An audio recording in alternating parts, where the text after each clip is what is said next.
প্ৰেমৰ প্ৰথম জাক বৰষুণ, তিতাৰ দুৰ্বাৰ হাবিয়াস জাগে। প্ৰেম কি?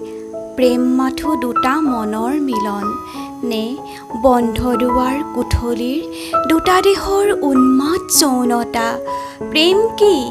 মানৱতা নে সৃষ্টি, দয়া নে কৰুণা, ত্যাগ নে মিলন? প্ৰেমৰ সংজ্ঞা বিচাৰি খেপিয়াই পালোঁ। প্ৰেম মানে সৃষ্টি, নতুনৰ প্ৰতিষ্ঠা।